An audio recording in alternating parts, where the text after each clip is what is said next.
네, 리커버리 나잇에 오신 우리 회복사역의 모든 스태프들 다시 한번 환영하고 또 1년 동안 너무 수고 많으셨습니다. 저희 14개 사역팀에 300명이 넘는 우리 사역자들이 1년 동안 곳곳에서 정말 이름 없이 보수 없이 아무것도 주어지는 것이 없는데 자기의 시간과 모든 것을 정성을 쏟아서 한 사람 한 사람 귀한 영혼들을 치유하고 회복시키고 함께 돌보는 이런 귀한 사역 감당해 주셔서 다시 한번 너무나 감사의 말씀을 드립니다.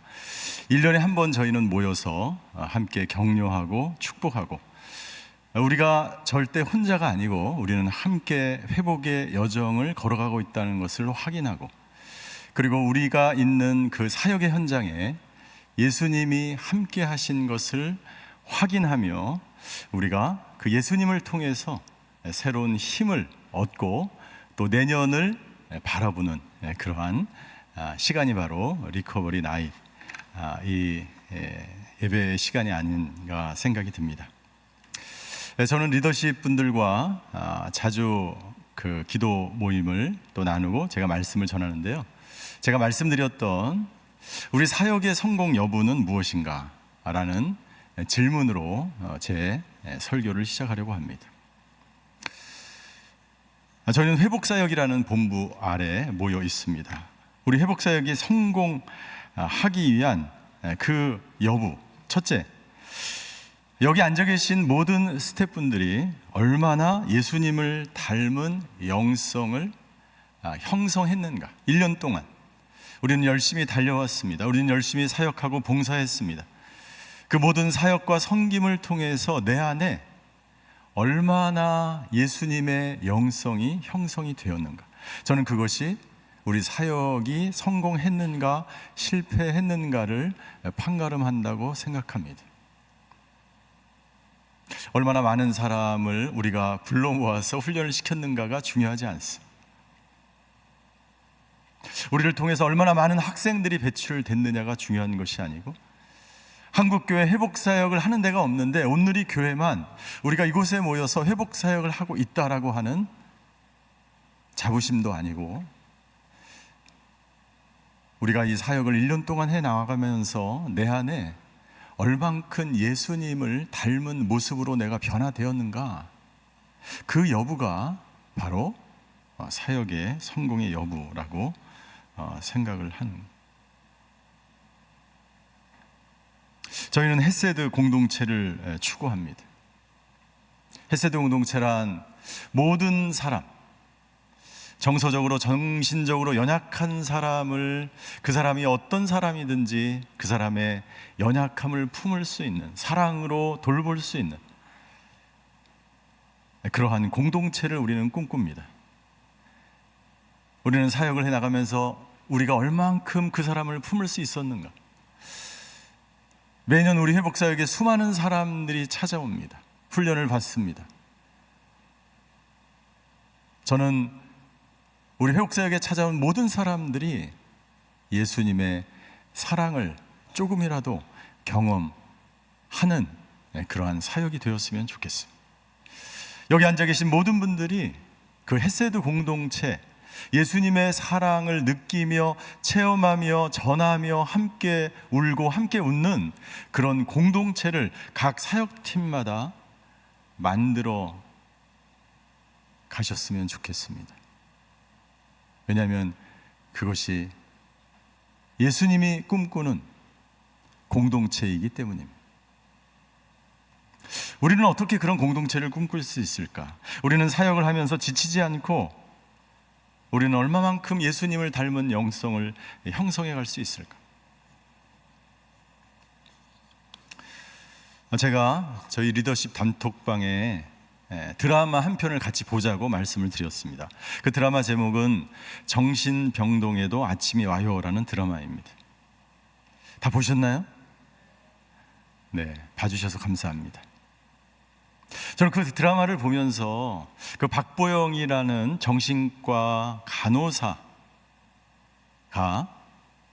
이 환우들을 돌보면서 자신도 우울증에 걸리는 그런 상황에 직면하게 됩니다. 근데 자신이 우울증에 걸렸다는 그 사실을 자기가 받아들이기가 너무나 힘든 거예요. 내가 연약한 사람을 돌보는 사람인데, 우울증을 돌보는 사람인데 내가 우울증을 걸렸다는 것은 말이 되지 않는다라고 하는 것이죠. 저는 그 드라마를 쭉 보면서 박보영 씨가 우울증이 걸렸던 그 시간을 막 통과하면서 제가 이 박보영 씨와 아무런 상관이 없는데 막 제가 눈물이 막 나더라고요. 눈물도 나고 굉장히 안타깝고, 다른 사람을 돌보는 사람이 또 자신도 연약한 사람이 되어서 누군가의 도움을, 돌봄을 간절히 바라는 그 모습, 내가 준비되어 있지 않고, 내가 채워지지 않고, 내가 성숙하지 못하면 우리는 다른 사람을 돌보는데 연약할 수밖에 없습니다. 다른 사람을 돌보는데 한계를 느낄 수밖에 없습니다. 나도 모르게 어느새 우울증에 걸릴 수밖에 없다는 것이죠. 저는 그 드라마를 보면서 22년 전에 회복사역을 시작해서 10년 동안 제가 내 자신이 채워지지 못한 채 계속해서 다른 사람을 돌보고 다른 사람을 사랑하는 척하고, 나는 계속해서 비워져 가는데도 불구하고 다른 사람을 돌보며 지쳐가고 있던 제 자신을 보면서 아마 그 박보영이라는 주인공과 제가 감정이입이 된 것 같아요. 그 주인공의 모습에서 제 모습을 본 것 같아요. 그래서 그 10년 동안 지치고 힘들고 채워지지 않고 에너지가 계속해서 뺏기는 것 같고, 그리고 그 사역을 하면 할수록 공허해지고 힘든 그 상황 가운데서 제가 지쳐있을 때 예수님께서 저를 기쁨의 회복사역이라는 눈을 뜨게 해주셨어요. 내가 먼저 채워지지 않으면 다른 사람을 절대로 돌볼 수 없습니다. 돌볼 수는 있겠죠. 그러나 나도 함께 지쳐갈 수밖에 없다는 거죠. 그래서 제가 이 라이프 모델이라는 것을 만나게 되고 지마일도 박사를 만나면서 기쁨의 회복사역이라는 것을 경험하게 됩니다. 그리고 우리 회복사역의 이 기쁨의 회복사역, 예수님이 함께 하시는 사역, 우리가 사역을 하면서 지치지 않고 에너지가 뺏기지 않고 예수님이 주인 되셔서 예수님과 함께 나도 그 환우들과 그리고 연약한 자들과 함께 예수님을 닮은 모습으로 성장하고 성숙해가는 그런 사역으로 변화되기 시작했습니다. 오늘 본문의 말씀은 가나의 결혼식에 있었던 예수님이 행하신 첫 번째 기적, 이적에 관한 내용입니다. 결혼식에 포도주가 떨어졌습니다. 포도주는 모든 사람에게 기쁨을 주는 그러한 물질이었죠. 결혼식에 포도주가 떨어졌다는 것은 모든 사람들에게 기쁨이 떨어진 상태. 이때 예수님께서 하인들에게 이야기합니다. 항아리를 물로 채우라.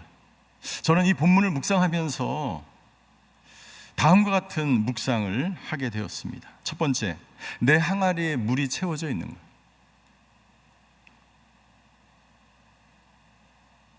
저와 여러분들의 마음 가운데 주님이 원하시는 그 마음으로 가득 채워져 있는 것. 우리가 사역을 하면서 만약 예수님이 물로 채우라고 명령하신 그 말씀대로 순종하고 내가 예수님이 원하시는 그 그릇으로 채워지지 않으면 우리는 언제든지 기쁨을 잃어버린 상태로 사역을 할 수 있다는 것입니다. 내가 채워져 있지 않으면 다른 사람을 채울 수가 없어요. 내가 채워진 만큼 다른 사람을 채울 수가 있습니다. 내가 채워질 때 비로소 내 잔이 넘쳐서 다른 사람을 치유하고 다른 사람을 회복시킬 수 있는 능력이 나에게 생길 수 있다는 거죠.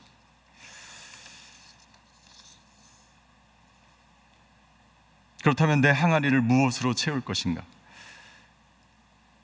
우리 안에는 예수님만이 채울 수 있는 빈 항아리가 있어요. 우리의 빈 항아리를 예수님만으로 채워야 합니다. 왜 예수님으로 채워져야 하는가? 첫 번째, 그분은 우리를 구원하시기 위해서 이 땅 가운데 오셨기 때문에. 예수님은 단순히 저와 여러분들의 인간의 문제를 해결해 주기 위해서 오신 분이 아니라 우리 인간이 가지고 있는 모든 근원적인 문제를 구원하기 위해서 이 땅 가운데 오신 분이 있어요. 그래서 4절에 보면 예수님이 어머니에게 이렇게 이야기합니다. 어머니가 예수님에게 부탁하죠. 마리아가 부탁합니다. 포도주가 떨어졌다는 거예요. 기쁨이 사라졌다는 거예요. 그때 예수님이 말씀하십니다. 그것이 나와 무슨 상관이 있습니까? 어머니는 예수님에게 지금 이 상황을 해결해 달라고 부탁을 합니다. 예수님은 이 땅 가운데 우리의 문제를 해결하기 위해서 오셨습니다. 그런데 우리의 근원적인 문제를 해결하러 오신 거예요. 단순히 우리의 기도 제목이나 단순히 우리의 요구사항을 해결해 주시기 위해서 오신 것이 아니라 우리를 근원적으로 우리를 구원하기 위해서 이 땅 가운데 오신 분이십니다. 그분은 우리를 온전하게 치유하시고 회복시키시기 위해서 이 땅 가운데 오신 분. 우리가 사역을 할 때 여러분들 이것을 잊지 않게 되기를 주님으로 축원합니다. 단순히 어떤 문제를 해결하기 위해서 우리에게 예수님이 필요한 것이 아니라 그분이 나의 모든 것 되시고 그분이 나의 모든 것을 해결하실 수 있는 분이기 때문에 우리에게 예수님이 필요한 것이고 그 예수님으로 우리를 채워야 하는 것입니다. 두 번째, 그분은 생명의 주님으로 오신 분이십니다. 예수님께서 말씀하십니다. 저 항아리에 물을 채워라 라고 말씀하십니다. 여러분들, 물이 없으면 살아갈 수가 없습니다. 물은 생명을 말합니다. 물이 없는 세상, 물이 없는 환경을 우리는 상상할 수 없습니다. 물을 채우라 라고 말씀하십니다. 그런데 그 물은 포도주로 변하게 됩니다.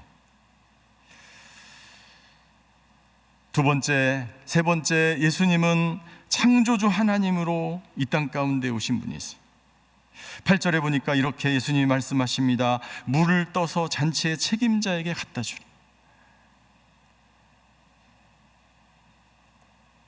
우리가 이 사역을 계속해서 할 때, 예수님의 말씀대로 순종하며 이 회복 사역을 할 때 여러분들 우리 안에 창조의 기적이 서서히 나타나게 될 줄 믿습니다. 나도 모르는 사이에 물이 포도주로 변하게 되는 거예요. 내가 만나는 사람들이, 우리 회복사역에 오는, 스쿨에 오는 모든 사람들의 그 마음 가운데, 그 영혼에 물이 포도주로 변하는 놀라운 창조의 역사가 저와 여러분들의 사역과 뿐만 아니라 저와 여러분들의 삶 가운데 날마다 일어나게 되시기를 주님으로 축원합니다. 예수님은 그것을 위해서 이 땅 가운데 오신 분입니다. 예수님의 창조의 역사는 지금도 저와 여러분들의 삶 가운데 이루어지고 있는 줄 믿습니다.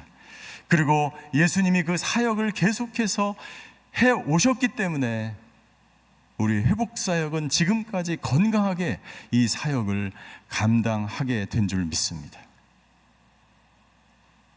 우리가 예수님의 말씀대로 22년 전에 회복사역을 시작했고 여기까지 하나님께서 인도하셨고 여기까지 걸어온 이 순간 동안 물이 변하여 포도주가 되는 놀라운 사건들이 저와 여러분들의 삶과 모든 사역 곳곳에서 일어나게 된 줄 믿습니다. 그리고 그것이 우리의 간증이 된 줄 믿습니다. 물이 변하여 포도주가 된 이 사건을 경험한 이 하인들, 순종한 하인들은 얼마나 깜짝 놀랐을까?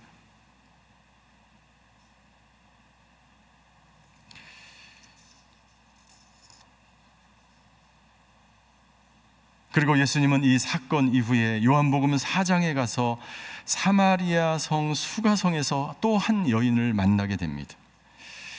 이 여인의 인생의 우물도 비어 있었습니다. 이 여인은 그 마음이 텅 비어 있었습니다. 예수님은 이 여인에게 물을 달라고 이야기합니다. 그러나 이 여인은 어떤 것도 예수님에게 줄 수 없었습니다. 왜냐하면 이 여인은 기쁨이 없었기 때문에. 이 여인은 남편이 5이나 있었고 지금 살고 있는 사람도 남편이 아닙니다. 이 여인은 그렇게 공허하게 하루하루 텅 빈 상태로, 항아리가 비어있는 상태로 그렇게 살아왔던 거지. 그때 예수님께서 이 여인에게 말씀하십니다. 요한복음 4장 13절에 이 물을 마시는 사람마다 다시 목마를 것이다. 그러나 내가 주는 물을 마시는 사람은 영원히 목마르지 않을 것이다. 나는 저와 여러분들이 이 회복사역을 하면서 영원히 목마르지 않는 그 예수님을 날마다 마시고 먹고 그분과 더불어 이 사역을 감당하시게 되시기를 주임으로 축원합니다. 그때 우리는 목마르지 않을 수 있어요. 우리 자신을, 우리의 사역을, 우리가 있는 곳을 예수님으로 채울 때만이, 나를 예수님으로 채울 때만이, 내 안에 예수님이 충만할 때만이 비로소 그 혼인잔치에, 그 사역에 기쁨이 충만해질 줄 믿습니다. 세상은 여전히 목마릅니다. 세상은 수많은 사마리아 여인으로 가득 차 있습니다. 세상은 지금도 예수님을 찾고 있습니다. 우리가 전하는 것은 어떤 프로그램이 아니고, 어떤 방법이 아니고, 기술이 아니고, 예수님을 전해서 그 한 영혼을 치유하고 회복시키는 사역인 줄 믿습니다. 그 사역에 1년 동안 수고하셨습니다. 이제 저희는 잠시 방학에 들어갑니다. 이 방학 동안 다시 예수님으로 충만해져서 내년 우리에게 주신 이 사역 온전히 감당하시는 저와 여러분들이 되시기를 주임으로 축원합니다. 기도하시겠습니다.